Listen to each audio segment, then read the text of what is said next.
సీరియల్లో సినిమాలో నటించాలనుకుంటున్నారా? అయితే వెంటనే మా యాక్టింగ్ స్కూల్లో జాయిన్ అవ్వండి.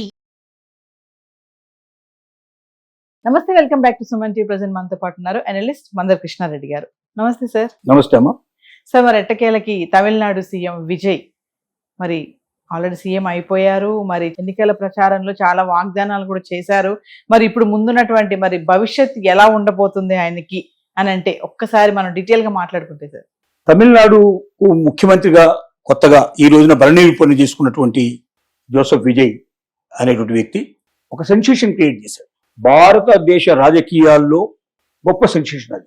ఏమిటా సెన్సేషన్ అంటే, ఇవాళ ఉన్న ఏ పొలిటికల్ పార్టీ అయినా, ఏ లీడర్ అయినా, నేను ఒక్క పైసా ప్రజలకు ఇవ్వకుండా నేను గెలుస్తానని చెప్పగలిగే దమ్ము, ధైర్యం ఇంక్లూడింగ్ మోడీ గారికి కూడా లేదు, ఇంక్లూడింగ్ చంద్రబాబు నాయుడు కూడా లేదు. అంటే బాగా పేరు మోసిన లీడర్స్ అయినట్టు వాళ్ళకు కూడా అవకాశం లేదు.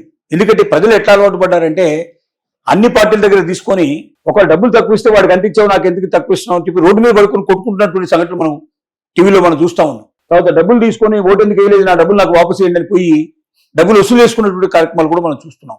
డబ్బే ప్రధానంగా నడుస్తున్నటువంటి ఎన్నికల్లో ఒక్క రూపాయి కూడా ఖర్చు పెట్టకుండా 108 మందిని గెలిపించుకున్నటువంటి ఘనత విజయ్. ఇది చరిత్రనే తిరగరాసినటువంటి సంఘటన కింద తీసుకోవచ్చు. నెంబర్ 1. నెంబర్ 2, మొత్తం 234 కాన్స్టిట్యున్సీలకి గాను అతను వెళ్ళింది 30 కాన్స్టిట్యున్సీలు మాత్రమే. అంటే 204 కాన్స్టిట్యున్సీకి వెళ్ళలేకపోయినాడు. అతను టైం లేకపోయింది అతనికి. 36 సభల్లో అతను అటెండ్ అయినాడు. ఈ 6 సభలు ఏంటంటే మళ్ళీ తిరిగి అదే కాన్స్టిట్యూన్సీకి 2 సార్లు పోయాడు. అంటే 30 నియోజకవర్గాలకు మాత్రమే వెళ్ళి అతను బహిరంగ సభలు జరపగలిగాడు. మిగతా చోట్లకి అతను వెళ్ళలే. అతను వెళ్ళకపోయినా థంపింగ్ మెజార్టీ తోటి అతను ఎవరిని నిలబెడితే వాడిని గెలిపించారు. చివరికి అతను ఆ డ్రైవర్ కొడుకుని ఆయన నిలబెట్టాడు. థంపింగ్ మెజార్టీ తోటి అతను గెలిచాడు. ఇవాళ అతన్ని చీఫ్ విప్గా అసెంబ్లీ లోపల నియమించడం జరిగింది. అంటే వ్యక్తి దగ్గర డబ్బు లేకపోయినా, హోదా లేకపోయినా, రాజకీయ నాయకుడిగా పేరు ప్రఖ్యాతులు లేకపోయినా విజయ్ నిలబెట్టిన ప్రతి మనిషిని గెలిపించే ప్రయత్నం చేశారు. 108 మందిని గెలిపించారంటే మామూలు విషయం కాదు. ఇవాళ బల ప్రదర్శన నిలిపించుకోవడానికి 13th లాస్ట్ డేట్ ఇచ్చారు. ఇవాళ బల ప్రదర్శన పూర్తయిపోయింది. ఎక్స్పెక్ట్ చేసిన దానికన్నా చాలా ఎక్కువ మెజార్టీ వచ్చింది. అది కూడా అదృష్టమే. విజయ్ రాజకీయ ప్రవేశమే ఒక అదృష్టం కింద లెక్కేస్తే 108 నియోజకవర్గాల్లో థంపింగ్ మెజార్టీతో గెలిపించడం 2వ అదృష్టంగా లెక్క తీసుకుంటే, 3వ అదృష్టం ఏంటంటే, మొన్నటి దాకా బొటాబొటిగా ఆ 118 మెజార్టీ చూపించడం ఎట్లా అని మల్లగుల్లాలు పడి ఒక్కొక్క పార్టీ వెనకబడి రిక్వెస్ట్ చేసుకొని 2 తెచ్చుకొని చిట్ట చివరికి 3 సార్లు 4 సార్లు రాజ్భవన్లో రిజెక్ట్ అయిపోయి, నువ్వు రావాల్సిన అవసరం లేదు, ఇంకా అవసరం లేదని చెప్పేటువంటి రాజ్భవన్ నుంచి గవర్నర్ గారు కేరళకు వెళ్ళిపోతానని చెప్పే పరిస్థితుల్లో చివరిసారిగా రిక్వెస్ట్ చేసుకుని ఆ 10 మంది కొత్తగా 11 మందిని సంపాదించుకొని తీసుకెళ్లి లిస్ట్ ఇచ్చేసేసి అమ్మాయి అని బయటపడి చివరికి ముఖ్యమంత్రిగా ప్రమాణ స్వీకారం చేశాడు. ఇప్పుడు అతని ముందు చాలా సవాళ్లు ఉన్నాయి. ఈ రోజున బల నిరూపణలో అతనికి వచ్చినటువంటి అదృష్టం ఏమిటంటే, అన్నా డిఎంకే పార్టీ సంబంధించినటువంటి 27 మంది అన్నా డిఎంకే నుంచి చీలిపోయి విజయ్కి సపోర్ట్ ఇచ్చారు. ఇవాళ టీవీకే పార్టీకి సపోర్ట్ ఇచ్చారు. ఇది గొప్ప పరిణామం. ఎందుకంటే అతనికి ఇంకా ఎక్కడి నుంచి దొరకవు. ఇప్పుడు ఉన్నటువంటి పార్టీలన్నీ కూడా అటు కొన్ని డిఎంకేకి, ఇటు కొన్ని అన్నా డిఎంకేకి ఆల్రెడీ అటాచ్ అయిపోయి అవి బయటకు వచ్చి ఇది కలిసే అవకాశం. ఇప్పుడు ఎవరైతే సపోర్ట్ ఇచ్చారో వాళ్ళు కూడా ఏం చెప్పారంటే, మేము డిఎంకే పార్టీతో కలిసి ఉన్నాము, ఒక్క కాంగ్రెస్ తప్ప. లెఫ్ట్ పార్టీలు కానీ, సివి కానీ, ఇంకో పార్టీ కానీ, ఇలాంటివన్నీ ముస్లిం లీగ్ సంబంధించిన ఇంకో పార్టీ కానీ, వీళ్ళంతా ఏం చెప్పారంటే, మేము ఆల్రెడీ డిఎంకే పార్టీతో కలిసి ఉన్నాము, మేము కలిసే ఉంటాము, నీకెందుకు సపోర్ట్ ఇస్తున్నామంటే, నీకు సపోర్ట్ ఇవ్వకపోతే రాష్ట్రపతి పాలన వస్తుంది, ఎవరికి తగినంత మెజార్టీ లేదు, రాష్ట్రపతి పాలన పెట్టారంటే ఇప్పుడున్నటువంటి స్కీమ్స్ అన్నీ ఆగిపోతాయి, ప్రజలకు ఏమీ దొరకవు, ప్రజలు భంగపాటు పడిపోతారు, ప్రజలు ఇబ్బందులు పడిపోతారు. కాబట్టి ప్రజల్ని ఇబ్బంది పెట్టడం ఇష్టం లేదు మాకు, అందుకోసం మేము కలిసాము. రెండోది ఏంటంటే, ఈ డిఎంకే అన్నా డిఎంకే 2 కలిపి కొత్త కుటుంబంగా ఏర్పడి వాళ్ళు అధికారంలోకి రావాలని ఒక ప్రయత్నం కూడా జరిగినట్టుగా తెలుసు. 50 ఏళ్ల నుంచి 60 ఏళ్ల నుంచి బద్ధశత్రువుగా కొట్టుకుంటున్న 2 పార్టీలు తెర వెనుక కలిసిపోయే ప్రయత్నం చేయడం అంటే అది కూడా సరైన విధానం కాదు.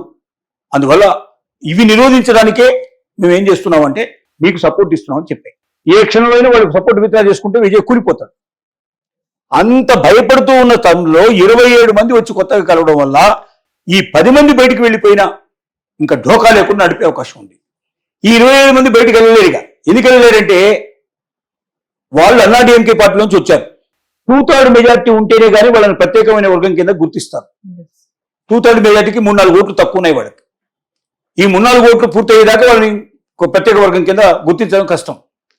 ఆ 3-4 ఓట్లు వస్తాయో కూడా తెలియదు. ఇప్పుడు స్పీకర్ తెలుసుకుంటే వాళ్ళని ఏం చేస్తాడు, అన్నాడీఎంకే సంబంధించిన పల్ని ఎవరైతే ఉన్నారో పళనియప్ప, ఆయన పళనిస్వామి ఏం చేస్తాడంటే వెంటనే వీళ్ళు మా మాట వెళ్ళలేదు, మేము విప్ జారీ చేసినా కూడా మేము విజయ్కి సపోర్ట్ చేయొద్దంటే చేశారు, కాబట్టి వీళ్ళని పూర్తిగా అధికారం నుంచి తప్పించండి, అనర్హత వేటు పట్టించండి అంటే ఇప్పుడున్న ఎమ్మెల్యేషిప్ ఓడిపోతుంది, మళ్ళీ 5 ఏళ్ల దాకా పోటీ చేయడానికి అవకాశం ఉంది అని వాళ్ళు ఇస్తారు. పిటిషన్ ఇస్తారు. ఇప్పుడు 2-3 రోజులు వాళ్ళు పిటిషన్ ఇచ్చేస్తారు. వీళ్ళ జీవితం భవితవ్యం ఎవరి మీద ఆధారపడి ఉంది? ఇక్కడున్న స్పీకర్ మీద ఆధారపడి. స్పీకర్ ఎవరి మీద ఆధారపడి ఉంటాడు? చీఫ్ మినిస్టర్ మీద ఆధారపడి ఉంటాడు.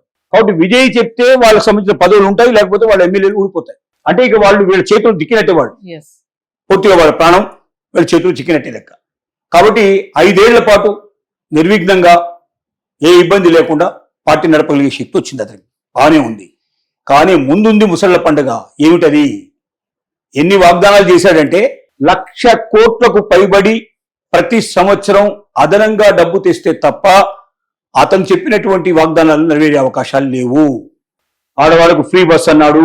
ఇప్పటికే 7,000 కోట్లు నష్టంలో నడుస్తున్నటువంటి ఆర్టీసీ ఇప్పుడు దీంతో 19,000 కోట్లు 20,000 కోట్లకు నష్టానికి వెళ్ళిపోయే పరిస్థితి ఉంది. అలాగే పిల్లలకు ల్యాప్టాప్లు అన్నాడు స్టూడెంట్స్ కి. తర్వాత వాళ్ళకి ఉద్యోగులు ఎవరైతే నిరుద్యోగులు ఉన్నారో వాళ్ళకి 4,000 రూపాయలు అన్నాడు. అలాగే వృద్ధులకి 3,000 రూపాయలు ఇస్తాడు. ఇప్పుడు 1,500 ఇస్తున్నారు, 3,000 ఇస్తానన్నాడు. పెళ్ళైన వాళ్ళకి 8 గ్రాముల బంగారం 8 గ్రాముల బంగారం కూడా ఇస్తానని చెప్పాడు. ఇలాగా లెక్కలేని వాగ్దానాలు చేశాడు. ఈ వాగ్దానాలు అన్ని నెరవేర్చడానికి 1,20,000 కోట్లు సుమారుగా కావాలని నిపుణులు అంచనా వేస్తున్నారు, మేధావులు చెప్తున్నారు. ప్రతి సంవత్సరం ఇప్పటికే 10 లక్షల కోట్ల అప్పు ఆల్రెడీ రెడీగా ఉంది. దానికి వడ్డీలకే కొన్ని వేల కోట్లు కట్టాల్సిన పరిస్థితులు ఉన్నది. సంవత్సరానికి 3 లక్షల కోట్లు మాత్రమే, 3 లక్షల కోట్ల చిల్లర, ఒక 10-20 కోట్లు, 3 లక్షల 10 కోట్లు, 3 లక్షల 15,000 కోట్లు ఇప్పటిదాకా వాళ్ళకి సంవత్సరానికి ఆదాయం వస్తుంది. దానికి సరిపోయేటువంటి అప్పులు ఉన్నాయి, దానికి సరిపోయేటువంటి వడ్డీలు ఉన్నాయి, దానికి కొంత అసలు అమౌంట్ కూడా పే చేయాల్సి వస్తుంది, జీతాలు బత్యాలు అన్నిటికీ సరిపోతుంది. మరి ఈ కొత్తగా ఇచ్చిన వాగ్దానాలు నెరవేరడానికి కొత్తగా డబ్బైనా ఆదాయమైనా వచ్చేట్టు చేసుకోవాలి, లేదా అప్పైనా పుట్టాలి. సెంట్రల్ గవర్నమెంట్ అతనికి అప్పు ఇవ్వదిగా, చాలా తగ్గిపోతాయి సోర్సెస్. ఎందుకంటే ఇతను బీజేపీ వద్దనుకున్నాడు, బీజేపీని దూరం పెట్టాడు, కాంగ్రెస్ని దగ్గర చేర్చుకున్నాడు. వాళ్ళకి కావాల్సినంత కోపం విపరీతంగా ఇతని మీద ఉంది. కాబట్టి భవిష్యత్తు లోపల సెంట్రల్ గవర్నమెంట్ నుంచి ఇతనికి రూపాయి రాదు. సెంట్రల్ గవర్నమెంట్ నుంచి డబ్బు పుట్టే అవకాశాలు కనపట్టలేదు, ఇక్కడ ఆదాయం పెరిగే అవకాశాలు కనపట్టలేదు. 1,00,000 కోట్లు లేకపోతే వాగ్దానాలు నెరవేర్చే అవకాశం లేదు. ఒకవేళ వాగ్దానాలు నెరవేర్చకపోతే నెక్స్ట్ టైం వచ్చే అవకాశం లేదు. ఇప్పుడే ప్రతిపక్షాల యొక్క విమర్శలకు తట్టుకోవాల్సిన పరిస్థితి ఏర్పడుతుంది. ప్రజలు కూడా వెలివేసే ప్రయత్నాలు కూడా జరుగుతాయి. ఇలాంటి కొన్ని ఇబ్బందికరమైన పరిస్థితుల్లో, తప్పించుకోలేని పరిస్థితుల్లో విజయ్ భౌతవ్యం ఉంది. దీనికి అతను ఎలాంటి ఎత్తుగడలు వేస్తాడు, మేధావులతో ఎలాంటి చర్చలు జరుపుతాడు, ఆదాయ వనరులు ఎలా పెంచుకుంటాడు, అప్పులు ఎలా తగ్గించుకుంటాడు. ఇది సిమిలర్ గా ఆంధ్రప్రదేశ్ పరిస్థితి కూడా ఇట్లాగే ఉంటే, ఒకటి సెంట్రల్ గవర్నమెంట్ యొక్క వాళ్ళకి అవకాశాలు దొరికాయి, వాళ్ళు బాగా సాయం చేశారు. రెండోది ఆదాయ వనరులు బాగా పెంచుకున్నారు.